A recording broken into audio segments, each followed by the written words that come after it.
So we're going to talk about transition in at least two different ways as we talk about our lives, kind of reflecting on our own stories, but also as we talk about our life here at Salt House together as well. So I want to bring that question up again that we started with. So that question of when in my life have I lived through transition? So to really hold that, your experiences of being in transition, kind of hold that, your kind of the reality of what that's like, hold that as we go through this, remembering those times. And so I think some of those times for us are really obvious when we are living through transition, like anytime we move, right?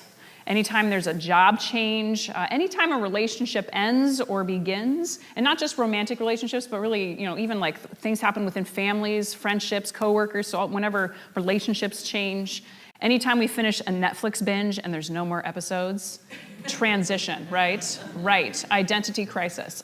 So just transition. So 12 years ago today, this happened. So I got married to Jason. So I've been thinking, thank you. We're excited that we got married too. So I've been thinking about what it was like to live through that transition in my life, becoming married, which was so good and so hard, but so good. So yes. So the longer we live, though, the more we begin to realize that the change that we live through, that is really central to just the rhythm of life, what life is like, transition. And Scripture, this narrative of God and God with God's people, absolutely supports this understanding of our existence, that it is ever-changing. And also really helps us to gain insight into how to embrace this reality, how to find consistency when we're in the midst of a chaotic season, to find peace when we're facing the unknown and unfamiliar, to find hope in the face of change. That's just thematically comes up throughout Scripture. And one of the ways that Scripture does this and kind of supports us through this is in naming how there are seasons for all things. And perhaps the best known place where that is named is Ecclesiastes 3, which you'll recognize as familiar if you don't go, oh yeah, Ecclesiastes 3. You'll hear it and be like, oh yes, I do know this. But I want to use this text as a way to frame our discussion for today, mindful of the transitions that we all live through and remembering our God who is with us through those times of transition. So I just kind of want to prepare us to hear it. A great way to hear this reading always is to read it slowly. And I want to invite you, it's printed on the back of that bulletin insert if you want to look at it. And if you do have a pen, which you should have received, I would encourage you to kind of interact with the text as we go through. You'll see it's going to be naming different kinds of times and things that we go through. And like, what are the things that really stand out for you as being a part of the rhythm of your life right now? And two, to pay attention to the language, because sometimes it can be quite literal. There's a time to be born and a time to die. So that can be like birth and death. But there are also so many ways in which we live through new beginnings and things ending. So to pay attention to the less literal, the deeper meanings of some of these words too. Just see what grabs you and kind of as a way to kind of reflect on how this might be speaking to you here and now. All right? All right. So I forgot to check in if we have a reader, actually. So do we have a reader? Is anyone ready to go? Otherwise, I'm ready to go. All right. All right, so be armed and ready. Have that out if you would like to. Otherwise, just close your eyes and listen. Another great way to engage with this. Okay, so this is Ecclesiastes 3, verses 1 through 8. There is a time for everything and a season for every activity under the heavens. A time to be born and a time to die. A time to plant and a time to uproot, a time to kill, and a time to heal, a time to tear down, and a time to build, a time to weep, and a time to laugh, a time to mourn, and a time to dance, a time to scatter stones, and a time to gather them, a time to embrace, and a time to refrain from embracing, a time to search and a time to give up, a time to keep and a time to throw away, a time to tear and a time to mend, a time to be silent and a time to speak, a time to love and a time to hate, a time for war, and a time for peace. Here ends our reading. I think we find a certain comfort in seeing kind of all these different kinds of seasons laid out like that. It's sort of, I think, a reality check also, like, hey, is this a season of peace for you right now? Well, maybe watch out, because there's going to be some war that comes too. Yeah, is there a lot of laughter right now? Okay, awesome, savor that. But that will change. There will be the tears and the grief that come too. So there's this inherent reminder that we live through this spectrum of existence. And it's really affirming to see that all named. And it's also a radical affirmation that all those experiences, from those that we would name as kind of negative or unwanted or like those kinds of things, all the way to those that we really enjoy, that all of it has a natural place in the flow of life, and that God is present in all of those things. So it's a really just great affirmation of life, and I love that. So we have been in a flow, in a season of transition for the last 3 months here at Salt House, embarking on a journey of what we've been calling Defining Salt House version 2. We're still a new church, which means, we keep finding ways to keep experimenting and trying things differently, faithfully. But it also means we have this privilege to look back on 1 year of existence and to look and look around and see what's happening and to listen to God and see who we are and who we're becoming. And so we've set about this task of collaborating to develop a new vision and mission that really addresses who we are and what we do and who we want to become. So that's what we have been up to, and I'm going to remind us of that journey. I know some people are kind of new today, and some have been in and out in the last couple months, so I just want to walk us through quickly what that journey has been. So we started at Easter, and we spent half of these 3 months, so about 6 weeks, positioning our time here in worship really strategically and prayerfully as a part of this process. So we did Lectio Divina together, like listening to scripture on behalf of ourselves, but also on behalf of Salt House. We took moments here to ask questions like, when in the last year have we felt most fully ourselves in the context of being a part of this community? So naming, like, what are the ways in which we're really tapping in to how people can be pulled into a place of growth and encouragement in their life of faith. So kind of drilling into what are the things that really work for that to happen. But then there were also other experiences. We've had meetings outside of Sunday morning, lots of prayer conversations to kind of flesh out and reflect together. So after that first 6 weeks, which was really kind of gathering and talking about it, on May 15th, we noticed how a certain focus was emerging as we pulled together the themes and the language from y'all that y'all were saying. So we distributed, we had this document that was just like packed with really beautiful things, those insights that we had collected. And the overwhelming thing that we heard was that Salt House is a community and a life of transition. So that was really just like bubbling up. Like there's something significant about ministry and like naming this reality of being in transition. And so some of the strengths and other things that were coming up, I'm just going to read you through some of the other stuff that was emerging, that we come with strengths. We bring love, hope, creativity. We're grounded in this particular time and place where we find ourselves. We come in the midst of change. Again, just hearing that just for everyone. So transitions, imbalance, anonymity, particularly our reality of living in a technological world, social media, that kind of anonymity, connectedness, and yet not. So how do we kind of live in that place? We choose to be a community together, even when we fail each other. So being real and authentic, connected, healing, learning with persistence. We strive to invite and embrace the missing. So those who are disconnected, learning to reach out. How do we be present with those who think church and faith is irrelevant to life today? We choose to make a difference for those in need, so to serve generously to the point of risking failure.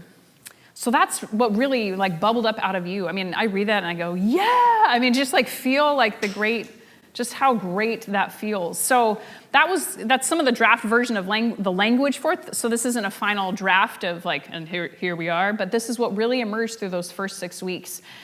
So, and I love this, the key phrase being that community and a life of transition. And as I look around at who is a part of this community, we are people in transition. And the people like beyond these walls, the students at Lake Washington High School, the folks who will come and be a part of the day center, the families experiencing homelessness who will be in our basement, experiencing transition most certainly. So I all that we do. Like, we are people in in this life of transition, whether fresh out of college or changing jobs, getting married, moving, going back to school, all those ways in which we face change. So I feel really energized by this focus, for it really resonates with what I believe God wants to do here in and through us as a community here at Salt House. So then after this began to take form, after those first 6 weeks, then these last 6 weeks, since May 15th, we've had 2 teams who really dove into the work of prayerfully discerning what this focus might look like in 2 areas. So those 2 areas are come and thrive and go. And so if you've been around Salt House, you know that we use these 3 words to unpack the dynamic nature of how Jesus balanced the 3 great loves of his life, his 3 primary relationships. Like, if you looked at how Jesus spent his time, you could really kind of see it in 3 primary areas, and how we then are invited to imitate that way of life, to make time for, to balance the 3 primary kinds of relationships that we have in our lives too, which are reflected in this language of come, thrive, and go. So first, spending time with God, who says, come and see. So what happens here on Sunday is part of that connecting with God, but it's also when we're out on the hike and we're going, this is the most beautiful world, when we're all those ways in which we connect with God. To pay attention to how we thrive in community, how we need our people, right? We need people who we are growing with, where we feel cared for, where we have fun, where we are challenged, people who call us out, and we need that community as well. So then also, finally, that relationship where we go in a lifestyle of service, of love for our neighbor, as we're present with people who are in need, present with people who pull us out of our comfort zone.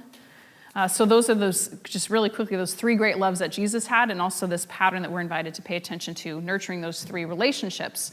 So we at Salt House also want to nurture those 3 relationships, come, thrive, and go. So our 2 teams, one tackled come and thrive, one focused on go. They used those lenses to kind of flesh out what does it look like to be this community in transition. So we had these meetings that happened. I didn't attend any of them. I was led by and contributed to by all of you, for which I'm so stinking grateful, and I'm excited for us to hear what has come up from those conversations. So in fact, if you were able to attend any of those meetings that happened over the last 6 weeks, would you please raise your hand really tall so we can see who you are? Yeah, thank you. You guys are awesome, so thank you for that. Thank you. Last week we talked about how where we spend our resources, so our time, as well as our treasure and our talent, where we place those things, like how we invest, that will shape who we become. That shapes our hearts. So thank you for investing your resources in this process for the sake of Salt House. We're so grateful. All right, so their task was to look at what it looks like for us to be a community in a life of transition. So how does our identity flow out into our action? How does the who we are inform what we do? So they started trying to let the rubber hit the road with some of that stuff. So we're going to hear from them in just a moment, and I'm thrilled to say that that we're on track, that what we heard in those first 6 weeks was really reinforced in what was developed in those groups, and it's awesome to hear. So when I say that we're going to hear from these groups, I don't want us to shift into just listening mode, okay? So this isn't this is not settle in mode. This isn't going to be a presentation. It's going to be a conversation. So I want you to imagine that you are the only one hearing this, it's being spoken to you, for you, it's just you and this person who's going to be standing up here. And if this actually were the case, what would it be like if you just sat there and said and did nothing? Awkward, right? Right, just socially awkward to not respond. So let's not be socially awkward, and so let's engage in responding. And the way that we're going to do that, you don't have to. We're not going to make you speak about it, but I do want you to figure out how you would respond, what feedback you would give, and the place to speak those responses are on the Post-it notes that you should have received when you came in. So they're either on the front of your bulletin or you were handed to you, so have those handy. Sticking them on the front of your bulletin is a good place to go because I think that's a pretty good place to write. So as we go through this, just pay attention, make note of things that stand out to you, that you get excited about. We'll have maybe some time for a question or two at the end of both of those 2 sections. So if you have one that you think would be helpful for everyone else, there'll be time for that. But otherwise, whatever you're thinking, we want you to help us listen to what God is saying in this. And we do have more Post-it notes if you run out. So 4 ways to maybe frame those responses, just to give you a little bit of direction. Like, what are questions you have? What's a specific yay like you have, something you feel excited about, or that you just really resonates with you and with what you think God is doing in this community? An idea that you, like, have you thought about this? Those kinds of responses. Or a concern, just like, I'm wondering about, so if there is something that if red flags or yellow flags, if anything comes up, to name those things too.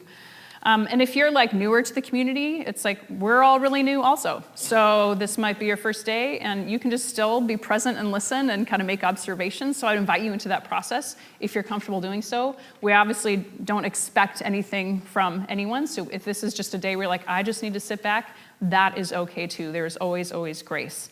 All right, so we're ready. We're ready to begin the conversation. So our Come Thrive team was headed up by Jason and by Danny Dodge.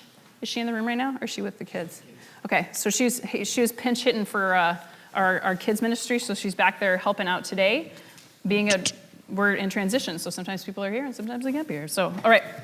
So lead us through this, Jason. All right. My dad always used to say, I'm forced to catch up with the others, for I am their leader. Yeah. So we spent some time looking at what it means to sort of engage in the life here at Salt House in the building, but also how we can extend the experience of our life together beyond just these walls, because we think that's important. Come and Thrive, as Sarah sort of lined out for us, it's like it really has to do with how we engage with God and one another. The first thing that we came up with, and I think it's on the screen, nope, not yet, and it's all there, we talked about small groups of many flavors. Now, most churches, if you've ever been to a church before, typically they're always trying to figure out ways to make the large group of people feel smaller and more intimate. How do we make this room feel like you can be connected, or how do we make it on any other gathering? How do we feel more connected to one another? How do we know that we are known, and how do we know that people know us? So the first step to do that, though, is that we need to develop leaders to participate in leading those groups. Because we could, here's a group for this, and here's a group for that, and here's a group for this. But if we didn't have anybody to actually engage in leading those groups, that would be a bit of a challenge, because otherwise you're just hanging out and there's no direction to that. So we want to be intentional and purposeful about that. There are different ways to do that, obviously. We could have dinner together. There's like actual study. You could read a book or spend time going through scripture really intentionally. You could have a group that's dedicated to serving others. Just social groups, like we all go bowling together every Thursday or whatever. There are generational and life stage groups, like Sarah and I have kids, and some people don't. Some people who have kids like to connect with one another, or they don't. But there's a process. There's a process where when your life stage sort of dictates the certain things that you care about, you want to spend time with others who may be able to speak into your life about that, or you may be able to speak into others. Also, there are ways to do sort of intergenerational type things. And I think the church, in a lot of ways, at its best, is multi-generational. It has different generations of people interacting with one another, learning from one another, supporting one another. So there's ways to do that. And then finally, there are ways to engage with one another through technology. So we could do Zoom groups or Google Chats, or engage in sort of a podcast process where we all listen to a particular podcast and we connect online about that. So a small group doesn't necessarily mean you all meet in the same place, but you have a common focus and an accountability to one another to be engaged. So again, our first step, developing leaders to engage in those things. The second is a worship life that is intentional and purposeful and together. One of the things that we tried to lift up in this process was to determine how we are all newcomers here. Even if we've been here for the last 52 weeks, in a lot of ways we're still new, because this particular group of people, as we are gathered in this particular time and day in this place, this is a new thing still. So how do we continually be in sort of a process of welcoming? Not only for people that we may have seen several times over the last months, but even the first person who comes in. And I think we tend to forget that we get pretty lazy about being welcoming. And so it's one of those things that we can really engage in and be purposeful with. So how we do that, from how the kids come in and how we welcome the kids, to developing a welcome team, to telling our stories, and maybe even I'll occasionally have you all stand up and maybe sit somewhere else in the sanctuary. Could you imagine, like, we rearrange the seating and, like, you found your spot and that's your spot every Sunday, but we're going to change it up. I mean, it's like processes that really sort of almost create an intentional discomfort to people who've been here a long time in order to be intentional about welcoming those who are here for the first time. So that's part of the process. And we like to call that a radical welcome. Radical meaning it's like at the root, radical welcome. And then the final thing is like engagement that brings the community to you. And so we talked about investing in a smartphone app that would essentially connect the life of Salt House and the people here to one another through technology. And there are ways to do that. And we talked about integrating that specifically with the New Bethlehem Day Center for families on the east side, and integrating that with ways to do like giving, ways to do faith formation stuff. You get content like sermon content or study content or things like that. It can be delivered on your app and volunteering. So we've kind of researched that a little bit, and we felt like it was cost prohibitive initially, but now we're sort of re-guessing whether or not that's actually a really great tool for the purpose of furthering the mission of Salt House. Because not everybody shows up every week, and that's actually not Salt House's issue. That's a cultural thing that happens in the Pacific Northwest. So, and other places too. It's not just the Pacific Northwest. So we are trying to figure out how to engage with one another that doesn't necessarily require that you be here in this building on Sunday mornings. So that's a large part of how we sort of framed all of this content here. So if you have questions or thoughts, did you want to just have them write those down right now? Thank you. Yeah. Work that you've done. This is like distilling down a lot of stuff that came in. So that was brilliantly done, and we're thankful for that. So again, just what stands out for you, any questions you have, any direction, any sense of, wow, I want to be a part of this particular piece, anything like that, please make note of that. Are there any questions to kind of lift up for the group that you think might be beneficial for folks to hear? All right, any word of affirmation that you would like to offer for what you have heard? Yeah. I do have one question. Yeah. What's the Bethlehem Day Center? The New Bethlehem Day Center is our basement. We're partnering with Holy Family Catholic Church and to house a day center for homeless families beginning in September. So construction will begin this week, actually. Construction will begin this week, I know. Yeah, here, it's in our building. We'll give you a tour later. Exactly. And it'll be, yeah, he's not joking. It'll be staffed by Catholic Community Services, and we're just thrilled that that's happening in our building. So that's a piece of just, will continue to be a piece of who we are and how we figure out how to be in this place together. So cool, thank you guys. All right, we're shifting into the Go team, which was co-led by Kristen Trace and Claire Mortimer. Claire is working this morning, but here's Kristen, who's stepped. This thing freaks me out. Do I want? You want to look at what's up on the screen? I'm sure.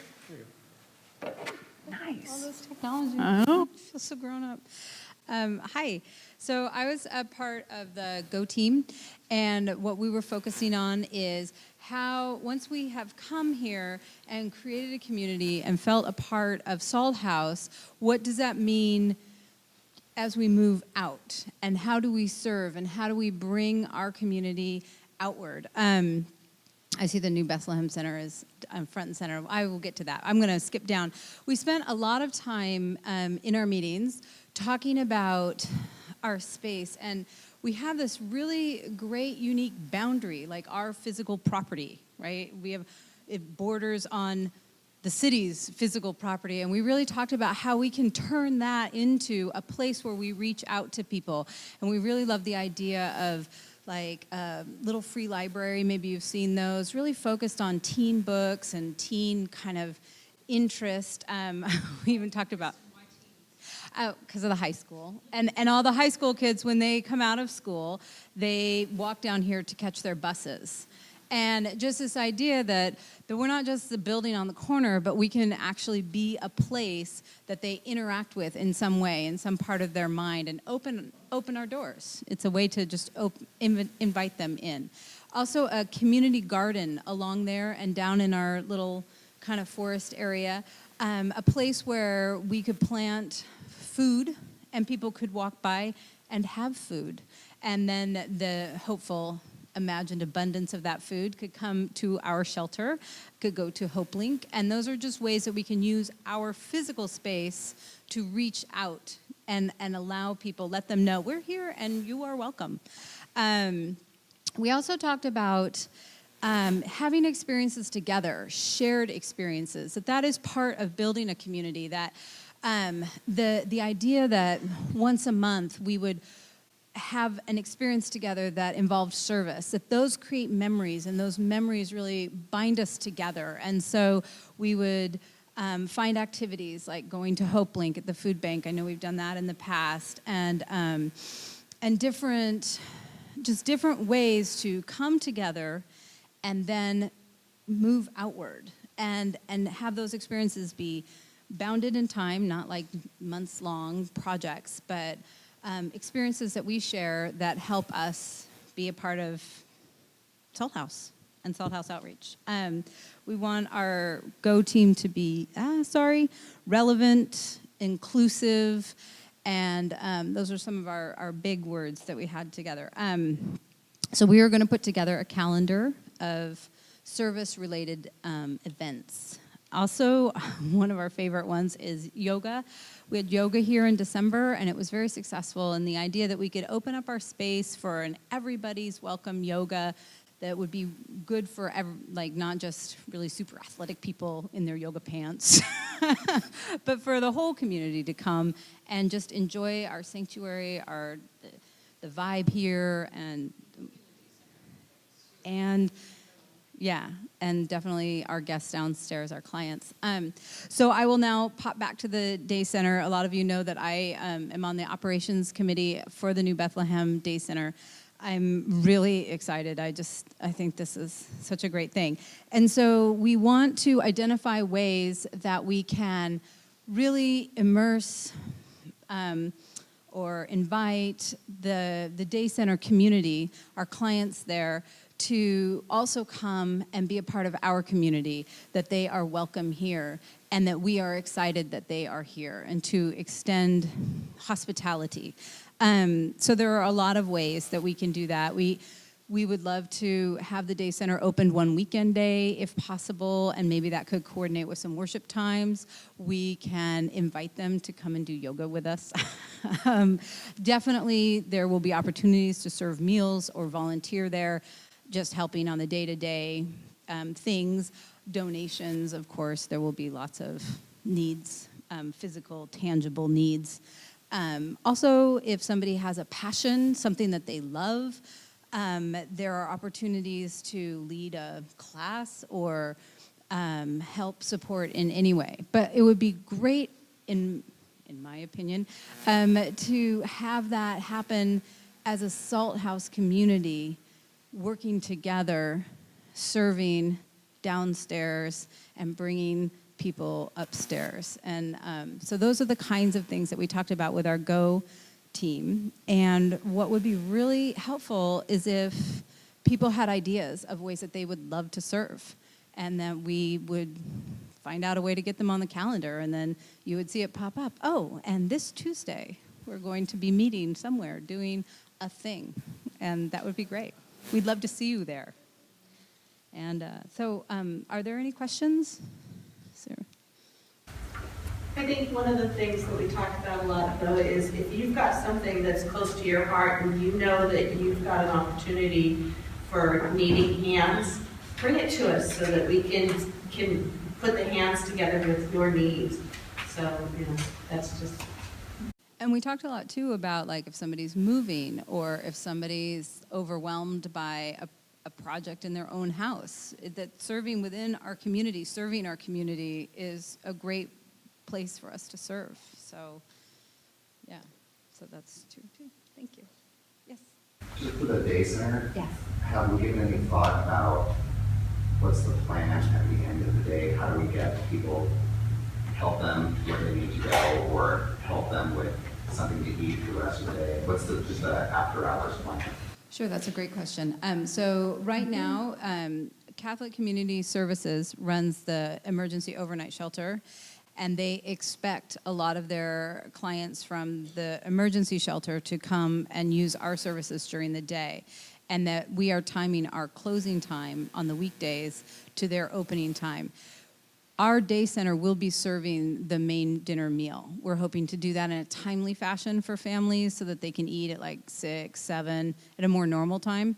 All the leftover food will be taken to the overnight shelter, and as well as packed lunches or breakfast, especially breakfast.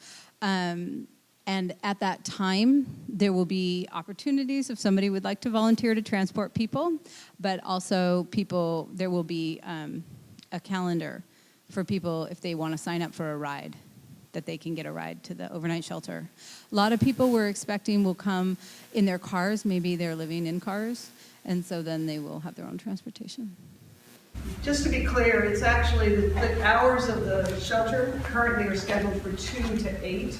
So it's a little bit later than you might expect, so it's not, there is a gap that sort of corresponds to school hours. So part of this is attempting to work to address what that gap is by this time of year.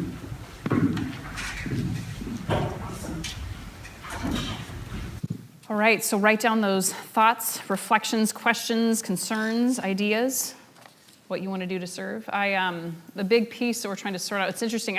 I still feel like we struggle with the language, but part of it is the us versus them kind of language that we automatically have. Like, we're up here and they're down in the basement. Like, the becoming we, I think, is just the underlying current of all of this is how do we sort out being in the same room together in ways where we can be people who are together. And I think the yoga thing is just an amazing opportunity for that worship, but I'm excited to see what that looks like as hopefully folks become a part of our community. That would just be amazing. So cool. So can we just thank our folks for presenting for us today? Thank you.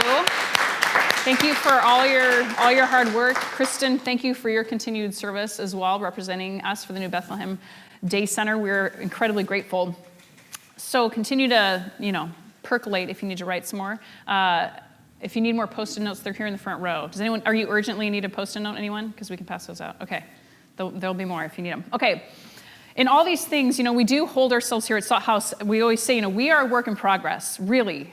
So we are always in transition, individually, but also as a community, which is certainly true with how we now move forward with what we've begun to hear from our groups. So in the next month, we're going to move towards making some more concrete plans. And you are all invited. We are all invited to be a part of that work. You are invited in. So just pay attention to anything come up for you. Is there any kind of nudging around, I really think this would be great. And if you think something would be great for this community, the best way to make it happen is to step up and say, I want to be a part of it. So pay attention to those things. There'll be opportunities to step into things as we move forward. So pay attention again to that. So as we close our time, I want to just take a moment to do two things. First, to look back a little bit more, and then we're going to look forward to the summer weeks coming up, and I'm going to share with you how excited I am for what is coming up for us. So first, I already mentioned, how last week we talked about how we invest our resources and how our heart goes to those places. So last week we did finish 4 weeks in our series on generous lives, a series where we just wrestled with that cultural story of scarcity that we're told, how we are told that what we have is not enough, that we are often not enough, like that we live in this cultural story that tells us that. So we spent 4 weeks kind of in there changing the story. How do we change that story? How do we let our lives become the Jesus story of generosity becoming an unlimited resource? So last week we had 4 paradigms, and our last paradigm was that we named how we can give where we want our heart to go. Exactly what I've been saying, that idea of as we use our resources, our time, treasure, talent, in certain ways, that actually forms who we become as we spend those things, that with every act and habit of generosity, we are actually changed. We become generous, joyous people whose hearts align with the heart of God. I don't know how it all happens, but I just know that is what God does in us. That is what God does in us. God changes our story as God changes us to live generous lives for the sake of ourselves and also the sake of our world. So last week, as a part of that kind of closing out that series, we created a way to live into this reality, to practice generosity together, and a way to place our hearts where we want to go by intentionally committing to ways to be generous at Salt House. And so we want to be sure that everyone who considers themselves a part of this community has a chance to participate in that practice that we did last week. So if you were not here last week, we want you to fill out a commitment card, a little half sheet of paper, making specific intentions to be generous. So we put them on the little circle table that's over there. There's 2 different forms. One is just like, it's about general commitments around time, treasure, and talent. Like I want to commit to and making those kind of statements.